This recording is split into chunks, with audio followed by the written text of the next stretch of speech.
예, 안녕하세요. 저는 서울 아산병원에 근무하는 사회복지팀 가정의학과 전문의 전성원입니다. 저희가 코로나 때문에 이렇게 직접 만나지 못하고 언택트로 강의를 시행하게 됐습니다. 앞으로 코로나 사태가 빨리 해결돼서 다시 만나서 강의할 수 있는 날이 빨리 왔으면 좋겠습니다. 지금 제가 강의하려고 하는 건 협심증의 예방, 심장병의 예방에 대해서 말씀드리려고 합니다. 오늘 알았으면 하는 건 여러분들이 가슴에 통증이 있을 때 어떤 검사를 해야 하는지 그런 걸 알아주시면 좋겠고요. 그다음에 두 번째로는 심근경색의 증상에 대해서 알고 계셨다가 심근경색 증상이 오시면 병원에 빨리 오시도록 노력해 주시면 좋겠습니다. 그다음에 협심증이 어떤 경우에 협심증이 많이 생기는지, 협심증이라고 하는 거는 관상동맥에 생기는 동맥경화이기 때문에 동맥경화를 예방하기 위해서 어떤 노력을 해야 되는지, 그다음에 그것을 위해서 담배 끊는 거, 운동, 적절한 식사요법이 가장 중요합니다. 그다음에 마지막으로 심장에 있는 부정맥 중에 하나인 심방세동에 대해서 말씀드리도록 그렇게 하겠습니다. 그럼 가슴에 통증이 오면 우리가 어떤 질병들을 의심해야 되는지 먼저 말씀드려보면, 우리가 가슴에 통증이 오면 이거 금방 죽을지도 모르겠다 하는 그런 두려움이 드는 그런 증상이긴 합니다. 그래서 먼저 가슴에 통증이 오면 심장, 그다음에 식도나 위 이런 것들, 그다음에 그 외 폐 여러 가지 쪽에 생각해 봐야 되는데요. 먼저 협심증이라는 게 있고, 협심증을 우리가 뒤에서 자세히 말씀드리도록 그렇게 하고요. 심근경색은 지금까지 우리가 겪어보지 못한 가슴에 통증이 올 때 생각해 봐야 됩니다. 보통 30분 이상 지속되고, 그다음에 역류성 식도염이라고 하는 건 우리가 여기서부터 여기까지가 식도가 있는데 여기에 산이 역류하면 그때 오는 증상이 있는데요. 그게 가슴에 통증이 올 수 있는데, 그 가슴의 통증들이 이것뿐만 아니고 목소리가 쉰다거나 목이 아프다거나 하는 여러 가지가 있을 수도 있습니다. 소화성 궤양이라고 하는 건 되게 식사하고 연관되기도 하는데요. 공복 시에 오는 통증은 십이지장 궤양, 식사 후에 통증 오는 것은 위궤양이라고 생각할 수 있는데, 이게 명치 끝에만 있으면 문제가 없는데 다른 쪽에 문제가 있을 때도 그 가슴의 통증으로 나타날 수 있어서 우리가 내시경을 해봐야 되는 그런 어려움이 있을 수 있습니다. 대상포진에는 우리가 한쪽에만 이렇게 띠 같은 것들이 나타나는 건데, 의사가 가슴을 열어서 피부를 보면 알 수 있는데 그냥 가슴의 통증이 딴 거라고 생각하고 진찰을 하지 못하면 알 수 없는 그런 병입니다. 기흉, 폐렴들은 주로 호흡하고 관련되는 건데, 특히 기흉이라고 하는 건 공기가 찬다고 하는 건데 숨 쉴 때 많이 통증이 오는 이런 질병이긴 한데 이것도 역시 호흡하고 관련된 게 특징적입니다. 근육통은 주로 움직이는 거하고 연관돼서 통증이 올 수 있는데, 이게 어려운 점이 뭐냐면 각각의 증상이 특징적이긴 하지만 우리가 제일 두려워하는 심근경색이라고 하는 게 보통 어르신들한테는 소화가 안 된다, 피곤하다 이러다가 밤에 돌아가시는 이런 일이 있기 때문에 가슴에 통증이 왔을 때 이와 같은 여러 가지 질병을 의심해서 여러 가지 검사를 해야 되는 그런 어려움이 있습니다. 오늘 제일 처음에 말씀드리려고 하는 건 심장에 문제가 돼서 가슴에 통증이 왔을 때 어떤 증상이 있고 왜 그런지를 알아보도록 하겠습니다. 그림에서 보이는 것처럼 심장으로 가는 혈관이 막혀 있을 때 심장으로 가는 혈액 공급이 부족해서 허혈성 심질환이라고 얘기합니다. 그러면 심장병은 지금 말씀드린 허혈성 심질환이 제일 많고, 그 다음에 판막성 심장병, 중격결손, 심장비대, 부정맥 이렇게 여러 가지가 있습니다. 되게 심장병이라고 하면 협심증만 있는 걸로 알고 있는데 여러 가지 질병이 있을 수 있어서 허혈성 심질환이라고 하는 건 심장으로 가는 동맥경화, 관상동맥에 동맥경화가 생겨서 혈액 공급 부정으로 생기는 질환입니다. 그 다음에 그거는 협심증, 아주 완전히 막히면 심근경색이라고 얘기하고요. 판막성 심장병이라고 하는 건 우리 심장에 방이 4개가 있어서 동맥하고 정맥하고 섞이지 않도록 그런 역할을 하는 게 판막인데, 거기에 문제가 생겼을 때 동맥하고 정맥에 깨끗한 피하고 더러운 피가 섞이는 그런 문제가 생길 수 있고요. 그다음에 중격결손은 심장의 방 중에서 그 가운데 구멍이 뚫렸다거나 하는 문제가 있고요. 그다음에 심장 비대는 여러 가지 이유로 심장이 커졌을 때 심장이 재기능을 못하는 그런 문제가 생길 수 있습니다. 부정맥은 심방세동이라고 하는 건데 심방이 재기능을 못해서 뇌졸중이 많이 생길 수 있는 그런 문제가 생길 수 있습니다. 그리고 협심증이라는 게 뭐냐?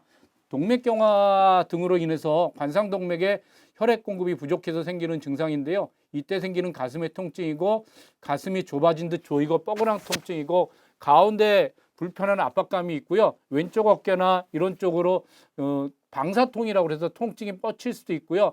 안정 시에는 증상이 없을 수도 있습니다. 아주 드물긴 하지만 구토나 호흡곤란을 동반하기도 하고요. 요즘은 건강검진을 많이 하니까 건강검진에서 발견되는 경우에는 증상이 없는 경우도 있습니다. 그래서 협심증의 종류가 여러 가지가 있는데 안정형 협심증, 불안전성 협심증, 이형성 협심증이라고 하는 것이 있는데 안전성 협심증이라고 하는 게 가장 맞습니다. 운동이나 심한 스트레스를 받았을 때 가슴에 통증이 오고 안정 시에는 없어지는 건데요. 그래서 우리가 건강검진을 했을 때 운동할 때 가슴에 통증이 온다면 꼭 심장검사를 한번 받아보시도록 그렇게 권유합니다.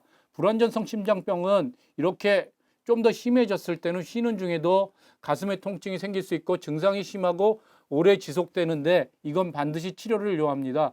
불안정성 협심증의 치료라고 하는 건 예방에는 약물 치료가 있지만 우리가 뒤에서 한번 보겠지만 가장 근본적인 치료는 혈관을 뚫어주는 스텐트 치료이기 때문에 불안전성 협심증 경우에는 스텐트 시술을 해야 하기도 합니다. 이형성 협심증이라고 하는 건 휴식 중에 발생하고 흡연 등으로 유발될 수 있는데요. 되게 술 먹은 다음날 아침에 많이 생기는데 관상동맥이 경련으로 인해서 발생하는 걸로 되어 있습니다. 그래서 담배를 끊는 게 치료가 될 수 있습니다. 그다음에 협심증의 진단은 여러 가지를 해봐야 알 수 있는데 심전도만 하면 진단할 수 있다고 생각하시는 분들이 아주 많이 계십니다. 그래서 심전도 하나만 하면 심장 전체의 문제를 다 파악할 수 있을 거라고 생각하는데 심전도만 가지고는 이게 가장 심장의 기본적인 검사긴 하지만 협심증의 검사에서는 좀 부족한 면이 있습니다. 안정형 협심증인 경우에 안정 시에 심전도를 찍었을 때 심전도가 정상으로 나오기 때문에 안정된 상태에서 찍는 심전도가 정상이라고 해서 협심증이 아니라고 말씀드릴 수 없는 어려움이 있습니다. 그럼 제일 기본되기는 심장의 검사는 운동부하 검사하고 심장 초음파 검사인데 운동부하 검사는 옆에 있는 그림에 있는 것처럼 러닝머신에서 가슴에다가 여러 가지 리드를 붙이고 심전도하고 혈압을 재면서 뛰면서 하는 검사예요. 원리는 뭐냐면 협심증이 있을 때는 어느 정도 혈액 공급이 되기 때문에 안정 시에는 증상이 없다가 우리가 심장에 부담을 주게 되는데 심장에 부담을 주는 판단은 맥박수를 나이에 비해서 되게 올리게 됩니다. 60세 이상 되는 여러 어르신들 경우에는 되게 100회 내지 110회 이상 올리면 심장에 완전한 심장이 부담을 준다고 판단하는 거고 그렇게 심장을 부담을 줬을 때 가슴에 통증이 온다거나 아니면은 심전도에서 심장으로 가는 혈액 공급이 부족하다는 그런 사인이 왔을 때 협심증이 있다고 의심할 수 있습니다. 그래서 이 정도 검사는 해봐야 협심증이 있는지 없는지 알 수 있으니까 여러분들이 특히 운동할 때 가슴에 통증이 온다고 하면 운동 부하 검사가 기본적인 검사가 되겠습니다. 심장 초음파에서는 심장의 모양을 볼 수 있고 그다음에 심장의 한쪽 벽이 잘 움직이지 못한다거나 이런 것들을 파악해 볼 수 있고요. 그다음에 혈액 검사해야 될 것 같고 혈액 검사에서는 콜레스테롤이나 아니면 심장 효소를 봐서 그런 것들에 문제가 없는지 확인할 수 있고 흉부 방사선 사진에서는 폐에 문제가 없는지 볼 수 있습니다.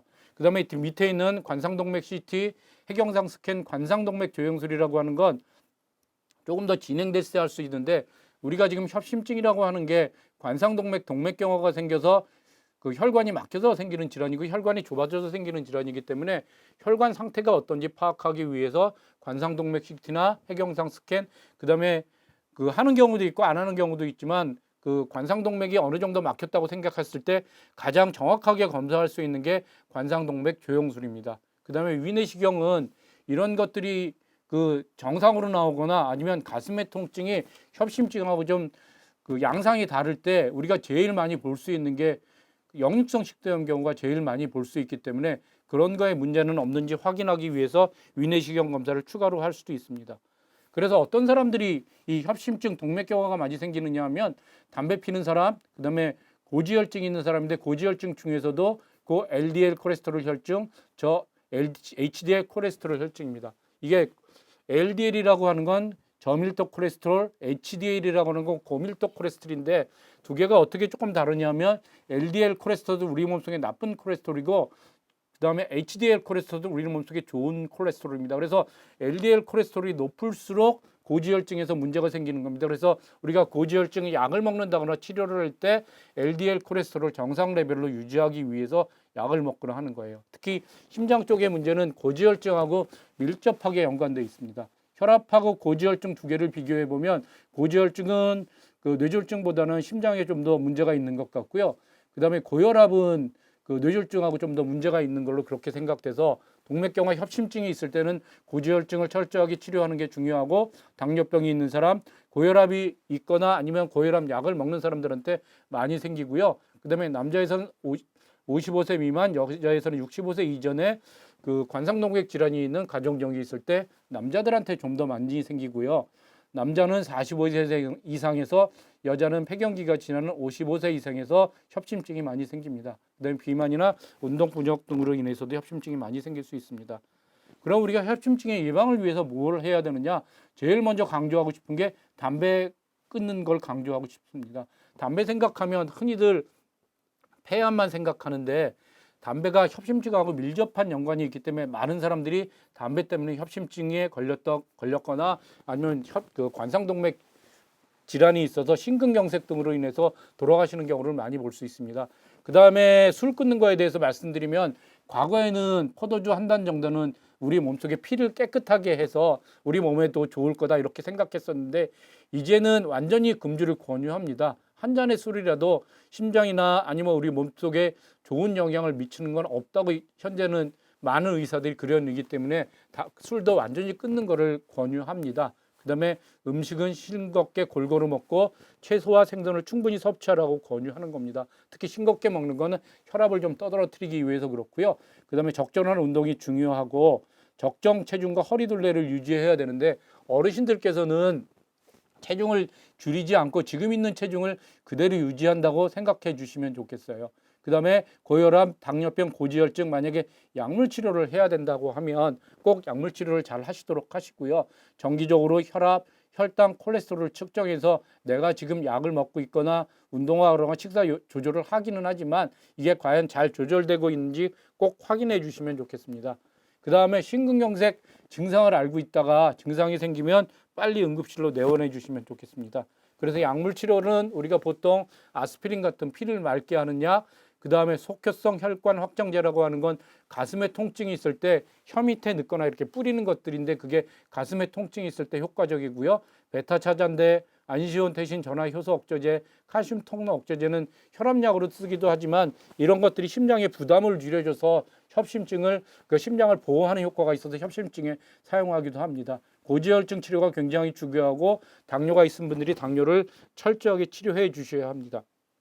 그러면 이건 약물 치료이지만 우리가 혈관이 완전히 막히거나 혈관이 대개 70%, 80% 막혔을 때는 가슴에 통증이 오거나 이게 그 심근경색 등으로 이어질 수 있어서 혈관을 뚫어줘야 되는데, 혈관을 뚫어주는 거는 어떻게 하는 게 지금 가장 일반적인가 하면 수술보다는 그 스타그니에 있는 혈관을 타고 들어가서 그게 가이드와이드가 그 막힌 혈관을 찾고, 그 다음에 막힌 혈관에서 그 풍선으로 혈관을 늘리고 난 다음에 그 혈관이 다시는 좁아지지 않도록 스텐트 시술을 하는 게 현재로서는 그 기준 치료법이 되어 있습니다. 그래서 여러분들이 그 관상동맥 질환이 협심증이 있을 때 약물 치료나 그 다음에 필요하면 이런 스텐트 시술을 해야 되니까 우리가 혈관의 상태가 지금 몇 %가 막혀 있는지, 어느 혈관이 어떻게 막혀 있는 건지 정확하게 진단하고 난 다음에 필요하면 스텐트 시술까지 하는 경우가 있을 수도 있습니다.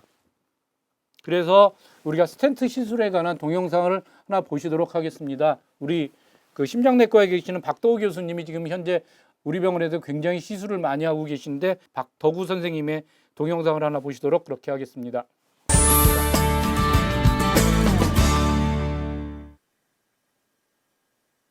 대표적인 치료법으로는 관상동맥이 좁아져 있는 부위에 스텐트라는 금속 고물망을 써서 확장을 시키는 방법이 있는데, 관상동맥 스텐트 삽입술이라고 부릅니다.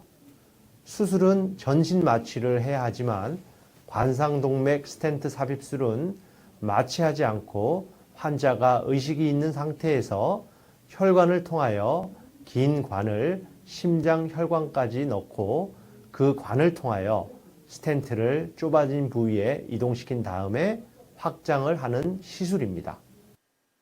일반적으로 스텐트 시술은 대략 1시간에서 2시간 정도 소요되고 환자가 문제없이 시술이 잘 될 경우 보통 시술한 다음 날이나 그 다음 날 퇴원하게 됩니다.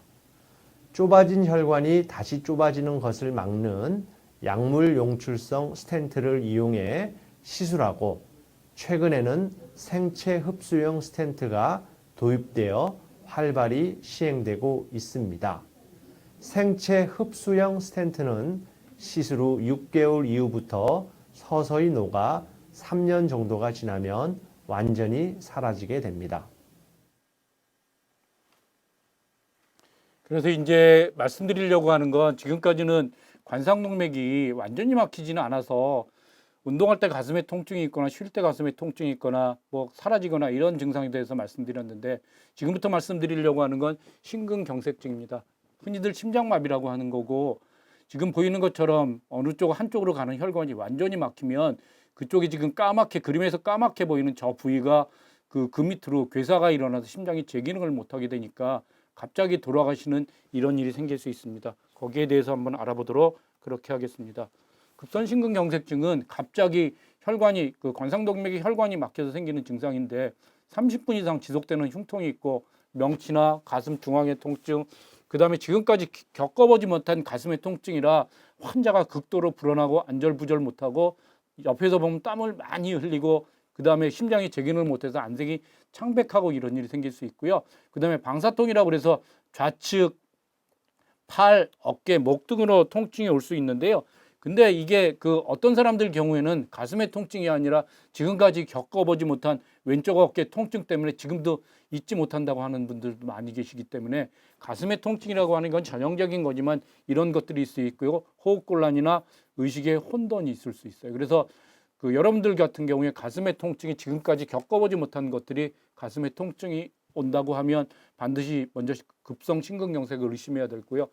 제일 밑에 있는 것처럼 구토, 위통, 식욕부진 이런 것들이 위장질환으로 오해해서 돌아가시기도 하는데 연세가 드신 어르신들은 이렇게 심장이 혈관이 막혔는데도 가슴에 통증이 오는 게 아니라 오늘 그 컨디션이 좀 안 좋네, 아니면 식사가 잘 안 돼, 밥맛이 없네, 뭐 소화가 잘 안 되네, 위가 많이 아파하시고 그냥 위에 문제가 있으려니 하고 지나다 밤에 주무시다가 돌아가시는 경우가 있어서 이런 증상이 지금까지 없던 게 뭐 내시경으로 진단된 거라면 모르지만 지금까지 없던 이런 증상이 위장 증상이 있다면 그것도 심근경색을 의심해 보셔야 합니다.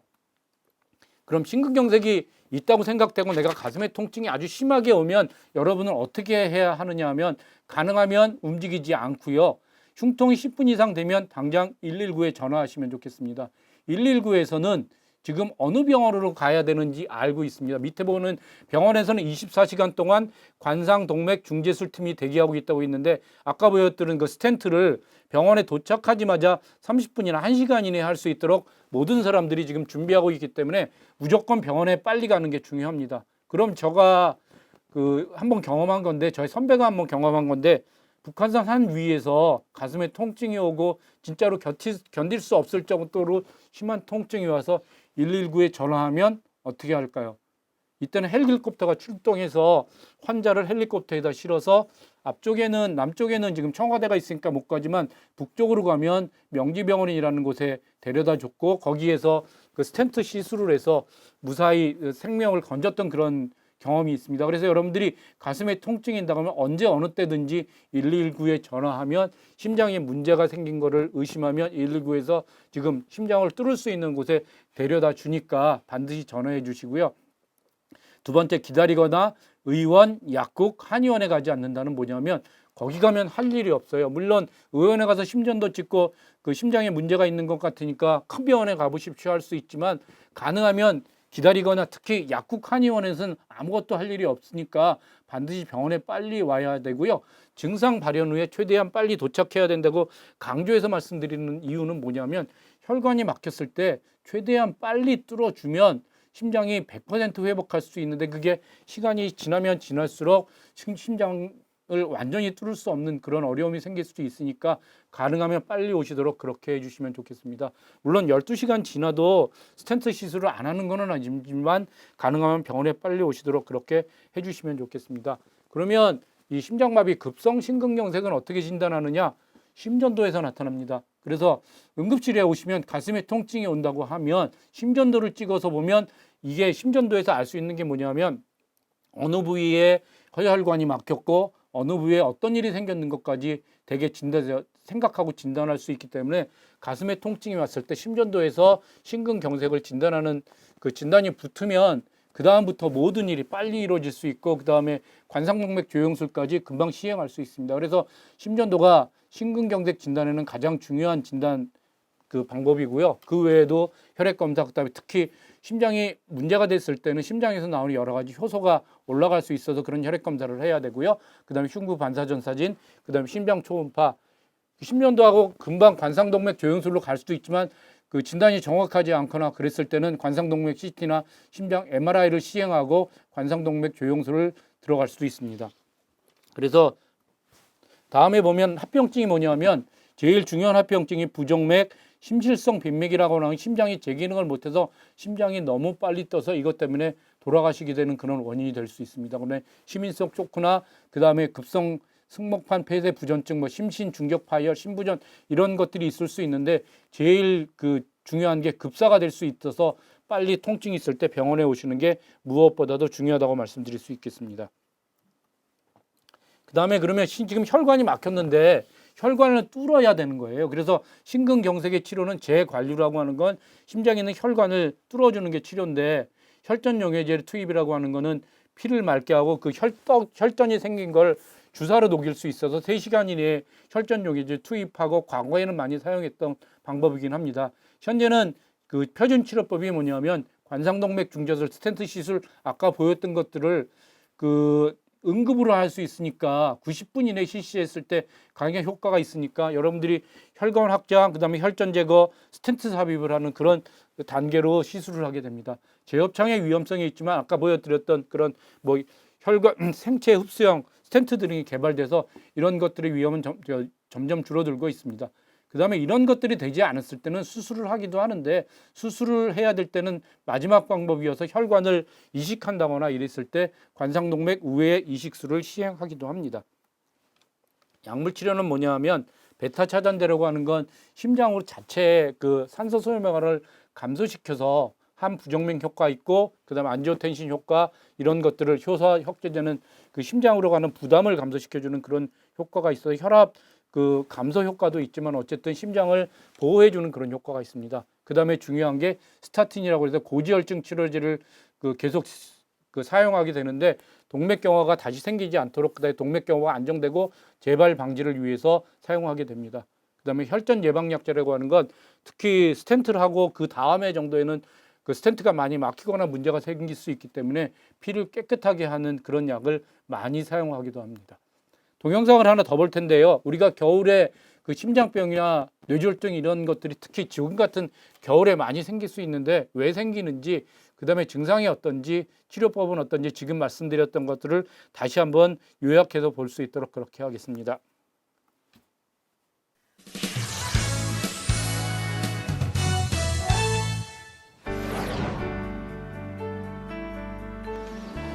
김대리님.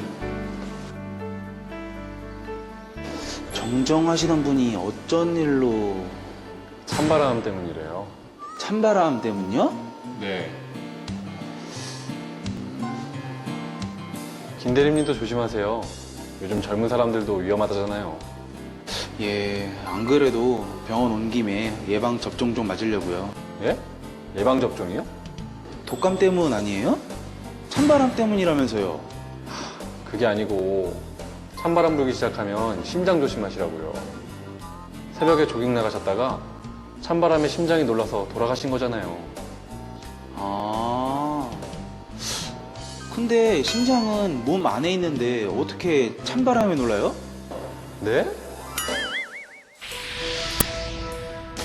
찬바람이 불기 시작하는 겨울이면 유난히 급증하는 환자가 있습니다. 바로 고혈압이나 뇌출혈, 뇌경색, 심근경색과 같은 심혈관계 질환 환자인데요. 실제로 여름 등 다른 계절에 비해 고혈압 환자는 30%, 뇌출혈, 뇌경색, 심근경색 등 고혈압 합병증으로 인한 사망은 20%가량 높다는 통계도 있습니다. 그런데 왜 겨울철이면 심혈관계 질환 환자가 많아지는 걸까요? 겨울과 심혈관 질환과는 어떤 관계가 있는지 오늘 건강플러스에서 알아보겠습니다. 심혈관 질환이란 심장과 주요 동맥에 발생하는 질환을 말합니다. 주로 고혈압, 뇌출혈, 뇌경색, 심근경색 같은 것들인데요. 겨울이 되면 유독 이런 환자가 느는 이유는 우리 몸이 차가운 날씨에 노출되면서 혈관이 수축하기 때문입니다. 혈관이 수축하면 혈관 안을 흐르고 있는 혈액의 압력, 즉 혈압이 갑자기 올라가게 되고 이로 인해 심장 박동이 빨라지는 등 심혈관계의 부담이 커집니다. 이 부담은 심혈관계 질환 발병으로 이어질 수 있습니다. 때문에 겨울철에 심혈관계 질환의 환자가 유독 많아지는 것입니다. 네, 보통 우리가 날씨가 차가워지면 몸을 움츠리게 되죠. 그래서 마찬가지로 심장이랑 혈관도 날씨가 추워지면 이렇게 웅크리게 되는데요. 웅크리게 되면 아무래도 기존에 위험 인자가 있던 사람들이 병에 이렇게 노출이 될 수가 있는데 최근에는 젊은 사람들 중에 운동을 하지 않고 왜 배가 많이 나오는 비만 환자들 같이 이런 환자분들은 전체적으로 우리가 심혈관 질환의 위험 환자들이라고 하는데요. 어떤 위험 인자든지 간에 조금의 병력이라도 위험 요소가 있다고 느끼시는 분들은 이 날씨가 차가워지는 경우에는 반드시 조심을 하셔야 됩니다. 이런 분들의 그 질환이 발생하는 위험이 겨울이 되면 여름보다 한 2~3배 이상 증가한다고 보고가 되고 있습니다. 겨울철에는 새벽에 조깅을 하러 나가거나 기온이 급격히 떨어진 밤에 외부 활동을 하는 경우 갑작스런 찬바람에 응급 상황이 발생하기도 하는데요. 이럴 땐 어떻게 해야 할까요?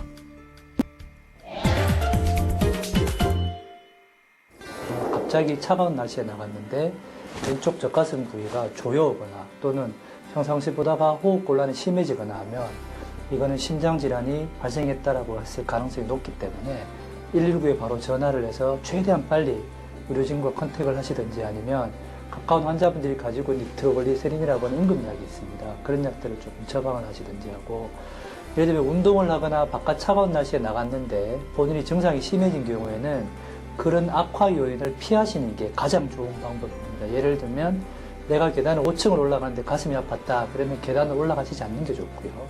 또 갑작스러운 차가운 날씨에 나갔을 때 가슴이 아프거나 숨이 차다.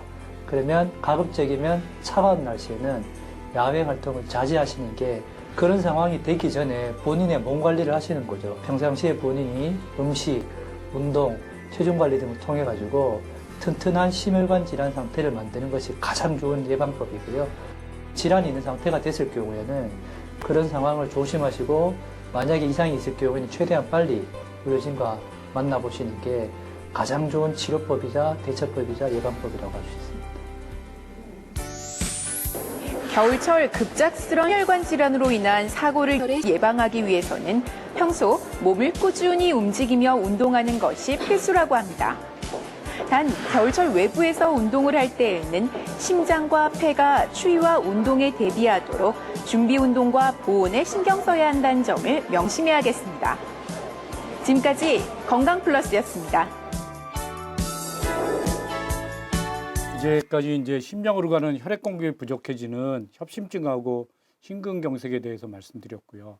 여러분들께서 또 하나 궁금해져 하시는 게 뭐냐면 맥박이 나가 너무 빨리 뛰는데 어떻게 진단하느냐 이런 말씀들을 많이 하세요. 그래서 그 맥박이 빨리 뛰는 걸 진단하는 방법은 맥박이 빨리 뛸 때 심전도에 찍혀야 진단이 되는 거기 때문에 그것들을 심전도로 진단해서 맥박이 부정확하게 불규칙하게 뛰는 것을 부정맥이라고 하고 그중에서 제일 많이 있는 게 심방세동이라고 합니다. 심방세동이라고 하는 건 뭐냐면 현재는 80세 이상에서 10%의 유병률을 가지고 있기 때문에 많이 두려워하는 건데 심방세동이라고 하는 거는 심장이 제 기능을 못해서 심장에서 혈액에서 그 정체하는 것 때문에 피딱지가 생기고 그 피딱지가 머리로 올라가서 심장으로 가는 그 뇌졸중이 생긴다거나 아니면 심장이 제 기능을 못하기 때문에 심부전 같은 게 많이 생길 수 있어요.